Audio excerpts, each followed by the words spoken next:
पूर्ण बीड जिल्ह्याचे ज्या मस्साजोग ग्रामपंचायतच्या पोटनिवडणुकीच्या निकालाकडे लक्ष होते, आज अखेर हा निकाल लागलेला आहे। या निकालामध्ये सरपंच संतोष देशमुख यांच्या पत्नीचा पराभव झालेला आहे, तर त्यांच्या विरोधामध्ये उभा असलेले स्वरूपानंद देशमुख यांचा विजय झालेला आहे। हा एक धक्कादायकच निकाल म्हणावा लागणार आहे। याचबरोबर सहानुभूतीची लाट, तर दुसरीकडे विकासाचं व्हिजन घेऊन पुढे आलेल्या ह्या निवडणुकीमध्ये चांगलंच राजकीय वातावरण तापल्याचं आपल्याला पाहण्यास मिळालेलं होतं आणि अखेर ह्यामध्ये स्वरूपानंद देशमुख यांचा 92 मताने विजय झालेला आहे। तर स्वर्गीयवासी संतोष देशमुख यांच्या पत्नी अश्विनी देशमुख यांचा पराभव होण्यामागचं कारण काय आहे, कशा पद्धतीने कुठल्या फेरीमध्ये अश्विनी देशमुख यांना किती मतं पडले, स्वरूपानंद देशमुख यांना किती मते पडले, याचबरोबर कुठल्या वार्डामध्ये कोण आघाडीवर होतं, या विषयाची सविस्तर माहिती आपण ह्या पुढील व्हिडिओच्या माध्यमातून सविस्तर जाणून घेऊ। तर नमस्कार मंडळी, बीड जिल्ह्यातील केस तालुक्यातील मस्साजोग येथील सरपंच संतोष देशमुख यांची 9 डिसेंबर 2024 रोजी निर्गुणपणे हत्या करण्यात आली। त्यामुळे या ठिकाणचं सरपंच पद जे आहे ते रिक्त होतं। त्यामुळे 28 एप्रिल रोजी मस्साजोग ग्रामपंचायतच्या पोटनिवडणुकीची मतदान प्रक्रिया देखील पार पडल्याचं आपण पाहिलेलं आहे। मतदान प्रक्रिया पार पडत असताना अनेक वेळा राडा देखील झाल्याचा आपण कालच्या मतदान प्रक्रियामध्ये पाहिलेला आहे। त्यामुळे आज संपूर्ण जिल्ह्याचे ह्या मतमोजणी प्रक्रियाकडे लक्ष लागलेले होते। नेमकं मस्साजोगच्या ग्रामपंचायतच्या सरपंचपदी कोण विराजमान होणार याची चर्चा देखील जोरदार होत होती। यामध्ये अश्विनी देशमुख ह्या विजय होतील असं बोललं जात होतं, तर स्वरूपानंद देशमुख यांचा पराभव असेल असं देखील सांगितलं जात होतं। परंतु या ठिकाणचा जो निकाल आहे तो एकदम धक्कादायक निकाल लागलेला आहे। यामध्ये स्वरूपानंद देशमुख यांचा 92 मतांनी विजय झाल्याचा आज आपण पाहिलेला आहे। खऱ्या अर्थानं पाहिलं तर स्वर्गीय संतोष देशमुख यांच्या निधनानंतर या ठिकाणचं सरपंच पद रिक्त होतं। रिक्त सरपंच पद असल्यामुळे या ठिकाणची पोटनिवडणूक लागली होती आणि या ठिकाणी अश्विनी देशमुख ह्या बिनविरोध विजय होतील अशी चर्चा होत होती। परंतु या ठिकाणी अखेर ऐन वेळेस दुरंगी लढत झाल्याचं आपण पाहिलेलं आहे। अश्विनी देशमुख विरुद्ध स्वरूपानंद देशमुख अशी जी लढत आहे ती मस्साजोग ग्रामपंचायतच्या पोटनिवडणुकीमध्ये आपण पाहिलेली आहे। खऱ्या अर्थानं पाहिलं तर ह्या पोटनिवडणुकीच्या पहिल्या दिवसापासून आरोप प्रत्यारोपाला सुरुवात झाली होती, कारण जी निवडणूक आहे बिनविरोध होईल असं वाटत असताना ती निवडणूक जी आहे ती दुरंगी पद्धतीने झाल्यामुळे स्वरूपानंद देशमुख यांनी संतोष देशमुख यांचे बंधू धनंजय देशमुख यांच्यावर गंभीर आरोप केल्याचं देखील आपण पाहिलेलं आहे। अश्विनी देशमुख यांना निवडणूक लढवण्यास कसलाही रस नव्हता, परंतु धनंजय देशमुख यांनी दबाव टाकल्यामुळे त्या निवडणुकीला सामोरे जात असल्याचा धक्कादायक आरोप जो आहे तो स्वरूपानंद देशमुख यांनी धनंजय देशमुखावर केल्याचा आपण पाहिलेला आहे। इथपर्यंत हा प्रकार न थांबता थेट ऑडिओ क्लिप पर्यंत हा प्रकार पोहोचल्याचं देखील आपण पाहिलेला आहे। संतोष देशमुख हत्या प्रकरणातील आरोपी अर्थात वाल्मिक कराडसह त्याचे काही साथीदार जे आहेत ते बीड कारागृहामध्ये आहेत। बीड कारागृहामधून एक कथित ऑडिओ क्लिप या निवडणुकीच्या पार्श्वभूमीवर व्हायरल झाल्याचं आपण पाहिलेलं आहे।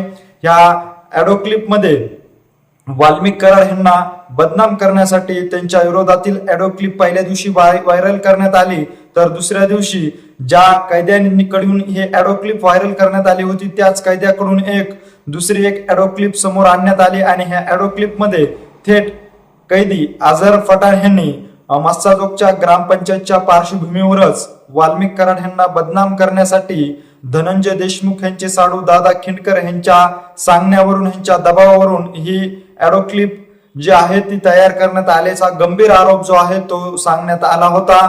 आणि त्यानंतर स्वरूपानंद देशमुख यांनी या ऑडिओ क्लिपचा आधार घेत ह्या निवडणुकीला बऱ्यापैकी सामोरे गेल्याचं देखील आपण पाहिलेलं आहे। त्यामुळे कुठंतरी अश्विनी देशमुख यांना ह्या ऑडिओ क्लिपचा देखील फटका बसला असल्याचं सांगितलं जात आहे। तर दुसरीकडे एक सहानुभूतीची लाट जी आहे ती निर्माण होती, तर दुसरीकडे जनसंपर्काची लाट देखील स्वरूपानंद देशमुख यांची चांगल्या प्रकारे आहे। मस्साजोगच्या गावाचा राजकीय पार्श्वभूमी जर पाहिली तर त्या ठिकाणी एकीकडून संतोष देशमुख हे राजकीय दावेदार असल्याचं आपण पाहिलेलं आहे, तर दुसरीकडे स्वरूपानंद देशमुख हे राजकीय दावेदार ह्या गावाचे नेहमी असल्याचं वेळोवेळी पाहण्यास मिळालेलं आहे। ज्यावेळेस संतोष देशमुख हयात होते त्यावेळेस मस्साजोग ग्रामपंचायतच्या सरपंच पदाची निवडणूक झाली होती। या निवडणुकीमध्ये स्वरूपानंद देशमुख विरुद्ध संतोष देशमुख अशी लढत झाल्याचं आपण पाहिलेलं आहे। या लढतीमध्ये 9 मतांनी स्वरूपानंद देशमुख यांचा पराभव झाला होता। तर संतोष देशमुख यांची हत्या झाल्यानंतर मस्साजोग ग्रामपंचायतचं सरपंच पद जे आहे ते रिक्त होतं। या रिक्त सरपंच पदामुळे पोटनिवडणुकीचा कार्यक्रम लावण्यात आला। तब्बल 14 ते 15 महिन्यानंतर मस्साजोगच्या ग्रामपंचायतची पोटनिवडणूक पार पडली आणि ह्या पोटनिवडणुकीमध्ये सहानुभूतीची जरी लाट असली तरी दुसरीकडे जनसंपर्क सतत गावकऱ्यांसाठी धावणारा नेता म्हणून संतोष देशमुखानंतर स्वरूपानंद देशमुखाकडे पाहिलं जात होते।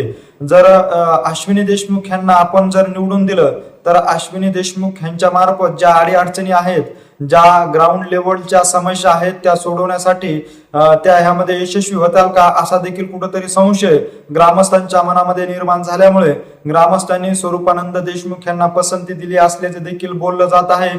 तर दुसरीकडे धनंजय देशमुख जे आहेत ते त्यांचे साडू दादा खिंडकर यांना वेळोवेळी या ग्रामपंचायतची निवडणूक असेल, संतोष देशमुख हत्या प्रकरण असेल त्यामध्ये पुढे घेऊन येत असल्याचं देखील बोललं जात आहे। त्यामुळे कुठंतरी दादा खिंडकर यांच्या सांगण्यावरून ही कथित ऑडिओ क्लिप तयार केली असल्याचा दावा कैदी अझर पठाण यांनी केल्यामुळे ह्याचा देखील जो फटका आहे तो अश्विनी देशमुख यांना पराभवामध्ये जाणवला असल्याचं देखील बोललं जात आहे। त्यामुळे कुठंतरी अश्विनी देशमुख यांना या प्रमुख काही 5 कारणामुळे पराभवाला सामोरे जावं लागलं असल्याचं देखील काही नागरिकांकडून सांगितलं जात आहे। तर खऱ्या अर्थानं पाहिलं तर या ठिकाणी 3 फेऱ्या झाल्या। या 3 फेऱ्यामध्ये प्रथम फेरी जर पाहिली तर प्रथम फेरीमध्ये आघाडीवर जर पाहिलं तर स्वरूपानंद देशमुखच जवळपास 156 मतांनी आघाडीवर राहिल्याचं आपण पाहिलेलं आहे। ज्यावेळेस पहिली फेरी ह्या मतमोजणीची सुरू होती त्यावेळेस अश्विनी देशमुख ज्या आहेत त्या 219 मतं त्यांच्या पारड्यात पडली होती। तर स्वरूपानंद देशमुखांच्या पारड्यामध्ये 375 मतं जी आहेत ती पडल्यामुळे पहिल्या फेरीमध्येच स्वरूपानंद देशमुख जे आहेत ते 156 मताच्या आघाडीवर राहिल्याचं आपण पाहिलेलं आहे। ज्यानंतर दुसरी फेरी लागली, दुसरी फेरीमध्ये अश्विनी देशमुखला यांना 343 मतं पडली तर स्वरूपानंद देशमुख यांना 207 मतं पडली। दुसऱ्या फेरीमध्ये अगदी 156 वरून 20 मताच्या आघाडीवर स्वरूपानंद देशमुख आल्याचं आपण पाहिलेलं होतं। कुठंतरी वाटत होतं की आता अश्विनी देशमुख यांचा विजय निश्चित आहे, परंतु तिसरी आणि अत्यंत महत्वाची जी फेरी होती त्या फेरीमध्ये सर्व काही बदल घडल्याचं आपण पाहिलेलं आहे। आणि तिसऱ्या फेरीमध्ये अश्विनी देशमुख जे आहेत त्यांना 260 मते पडली आणि स्वरूपानंद देशमुख जे आहेत ते त्यांना तिसऱ्या फेरीमध्ये 332 मतं पडली। त्यामुळे दुसऱ्या फेरीमध्ये 20 मताच्या आघाडीवर असलेले स्वरूपानंद देशमुख जे आहेत ते त्यांना तिसऱ्या फेरीमध्ये 72 मताची आघाडी मिळाली आणि एकूण मताच्या 92 जी आघाडी आहे ती आघाडी मिळाल्यामुळे 92 मतांनी स्वरूपानंद देशमुख जे आहेत ते ह्या निवडणुकीमध्ये विजय झाल्याचं आपण पाहिलेलं आहे। एकंदरीत ह्या सर्व घडामोडीविषयी नेमकं तुम्हाला काय वाटतंय हे आम्हाला आमच्या कमेंट बॉक्समध्ये नक्की कळवा। अशीच माहिती जर तुम्हाला वेळोवेळी जाणून घ्यायची असेल आणि तुम्ही अजूनही आमच्या चॅनलला जर सबस्क्राईब केलं नसेल तर नक्की सबस्क्राईब करा। धन्यवाद।